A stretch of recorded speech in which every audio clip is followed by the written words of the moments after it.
welcome to our In Conversation with series. Today I'm enjoying with Holly.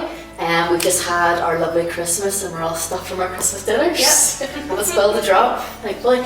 And today we're going to just chat about our theme that would come to the end of our Love Where You Live theme and see with Holly's work how that has fit with her experiences. So Holly, thanks for coming today and coming out of your Christmas holidays.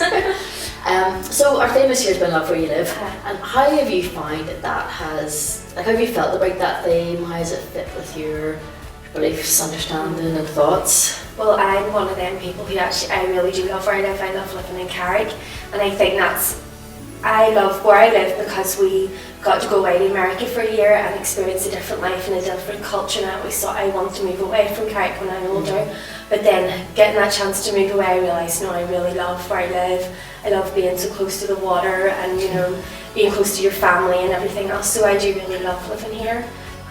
It's really interesting though, but like people would say that like it takes you nearly to go away to appreciate what you have, because when you grow up somewhere you're really familiar with it, but then you go away and you're like, oh goodness, it's not just the people but it's the culture and being like, we don't realise we have to see, and it's amazing just to be so close. And where we were in America there was nothing, there was no water around you, so when you came home you're like, oh my word. I know it's not, it can be a bit grey and murky, but it is really, but it's our I love living here, I just really like here. And how do you think that, like, how does that make you then really care for where you live? Not just like love it, like I love being here, but like I think about love in a way of like it makes you care about something, and when you care about something you put yourself into it. Like, is that because you love the place, have you decided to put into the place?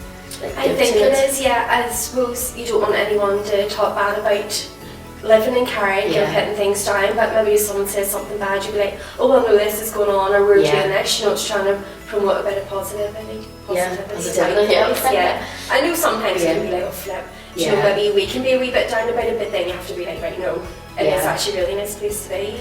And then you do forget about like all the goodness that goes on, and I think especially during COVID, like it's been amazing to see our communities have come together and given to each other and thinking about other people. And like one of the things that you work in, and maybe you could tell us a wee bit more about it with the baby bank. How has the baby bank been affected by COVID? What's the realities of that been? It's been mad. It's been really busy, and I suppose this is only our second year opening, so we've nothing to compare. If we'd done maybe 5 years, we could go, this has been the busiest year. Last year was busy and we're getting established, but this year's been a lot more busier. It's been hard in a way because we love getting people in, and obviously we weren't opening the Thursday nights and the Friday mornings. We're just going to open by appointment based only, and it's not the clients coming in now, it's just the referral agency, so you're missing having that interaction. But we're glad we're able to provide that service, and it's just been constant every month. I think April was the worst month, not worst, I mean the busiest month for us was 1 week. It was like every single day we were around in the baby bank meeting agencies and getting stuff out to them, so it's been really good that we're here to help. And the agencies have worked so hard, they just haven't stopped to fill time. They're meeting a need, especially one local to where we are. They're just meeting a need. They can't go into houses, they can't have people into their facilities, but they're phoning all the people who are connected to their agency, making sure they're okay if they need anything. And I'm glad we're able to help them, to meet the need for our community. And it is our community, it's everyone here, it's who's being helped. And COVID has been, obviously, everybody knows it's been such a crazy, difficult time, and sort of feels a bit like it's never going to go away, and we know it will. But what are you, I suppose you did say about the people, but what are you looking forward to when COVID goes, and what will that mean for the baby bank and changes? It means to get back to a bit of normality where we can have people in again. We can have all of the clients come back in again. We can tell them about our parent and tots group, the Carriage Cafe. We can tell them about church and Sunday school, and really try and build that relationship with them so they know where to come. Maybe a Tuesday mornings they're free, then they can bring their wee ones into parent and tots, and I think that'll be exciting. And just that people know where we are again, and obviously they still know because the agencies will be telling them, but just to have that relationship with them. Because it kind of makes a difference between doing something for the community but then actually being part of the community. And we love being part of the community here. Even as you're saying about living locally and being here, like we are in the community, and that's really important just because it can be so easy for services to be for people, and that creates we're up here and we do this for the poor, but all of us are in the, like any of us are in different situations all the time, and I think being in the community, you feel like we support each other rather than it being like we don't have all the answers and we're often as in need as, you know, as everybody else. And I think I love the way that the baby bank's set up that way, that like people can come volunteer and just support it that way, and I suppose that's maybe been different for volunteers coming in too. It was the first night of the day before lockdown. Me and Andre came in and got all our bags ready, and me and Nicole probably wouldn't be able to come in as much because of where she works, and you know we didn't want her in and you know maybe risking her getting sick, so me and Andre done a wee bit, and then Nicole could help and she was able to. But even that was just mad getting prepared, and we're going to have enough. I think with about 40 or 50 bags made up, and they went out, you know, pretty straight away because it was just so busy. 50 bags made up of toiletries.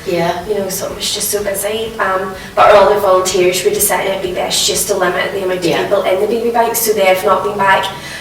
Gradually they're starting to come back. You know, Christine's been in, she'll come in and sort the clothes out, and Martha was able to come in a couple of days as well. So once we're back up and running, it'll be really good to have everyone back again, and not nice to see them and not socially distance, or you know. And it's all that aspect. You know, there's a team of people who really care about the work and give their time, can't come, and then there's the relationships that you miss out on with those people. How you know, I think sometimes it is easy to look at, like, you know, here we are, the professionals doing this thing, but that's very much not how the baby bank works. It's people from the community, and we're all here together, working together because we have time to give, and some people give time, some people give money, some people give stuff, and but not being able to do that can nearly feel like a barrier between you know, the community, and I suppose that's really difficult because that's not our heart, it's not the way we want to be.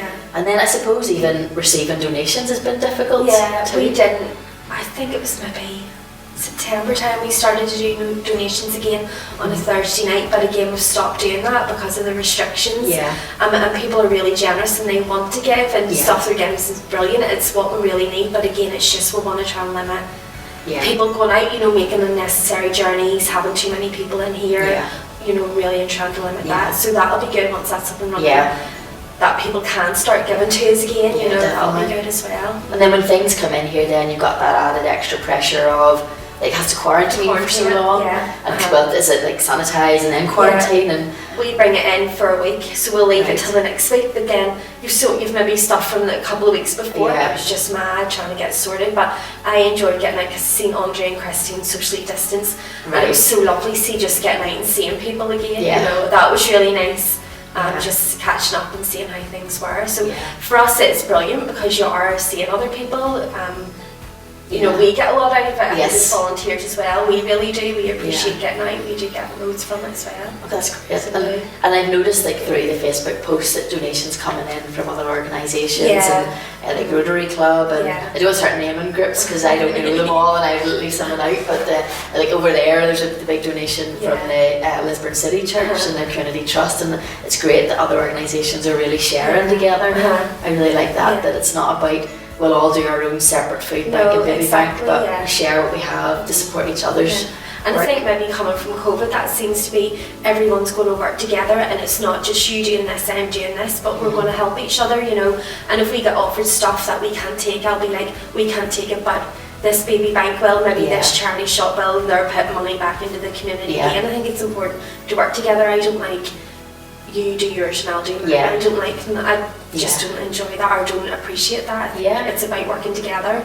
So it is, and it's great if people come to us and they need a referral to the food bank, we can do that, or if they're in the Sure Start catchment area, we can go say to them, like, you know, try and get in contact with Sure Start, because that's a brilliant organisation to get involved with. So and the good thing, you've been to Sure Start as a family, we were there as a family, so you know, again, you're really able to say, like, I went there and my child really loved it, and the staff there are brilliant, and I think that's all part of, like, sharing services rather than be, you know, like, you know, here we are the experts, because I'm definitely not an expert, you're not an expert, are you? No, not at all. No. And one of the things that you helped get started in the church a couple of years ago, was it maybe 2 or 3 Januaries ago, with the food bank, and we was like, would you want to explain a bit about we were going to Christmas hampers, but then I think it was in January time we would have done give out leaflets and say this is what the food bank need, our local food bank would need.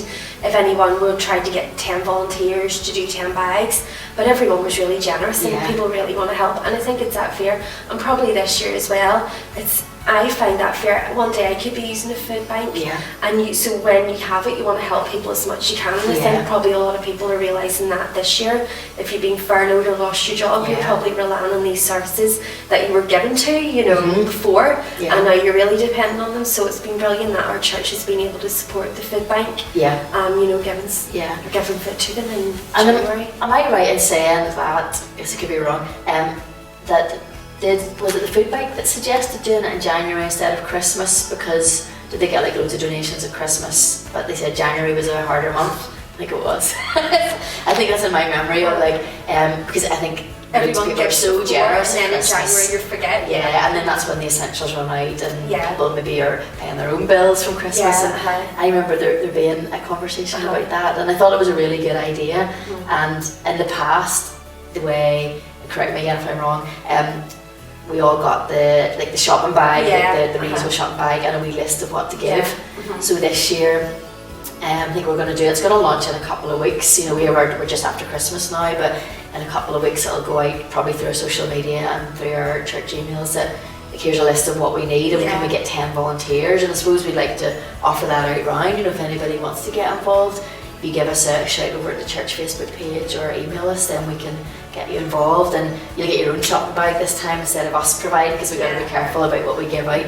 And then there'll be a list of, and it was usually 10 items. Well, normally we'll look on the food bank's website, or contact Alex, who would run the Carrick Food Bank, just to see if there's anything they really need, and then we'll provide them items instead of just the usual.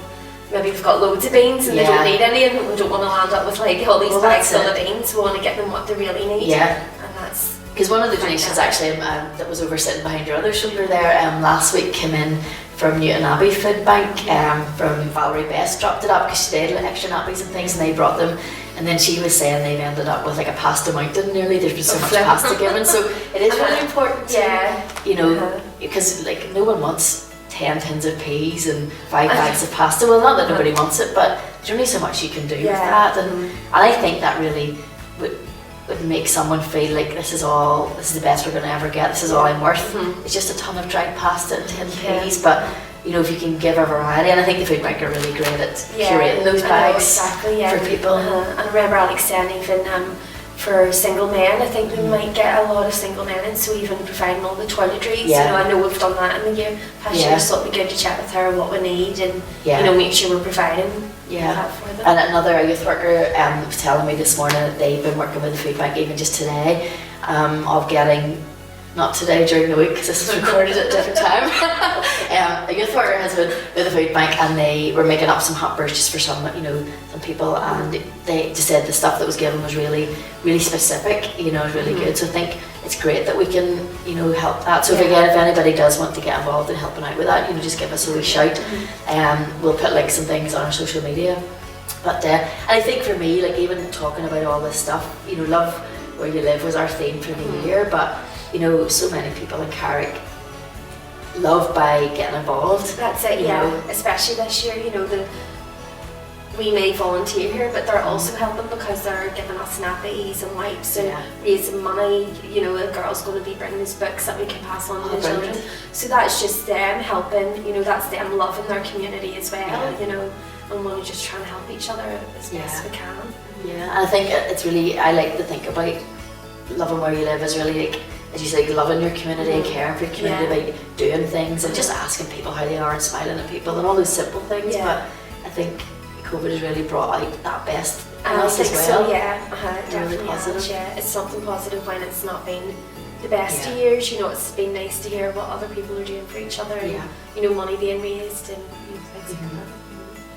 Well, thank you very much for joining me in conversation today. You can relax now, enjoy New Year coming up and your birthday as well.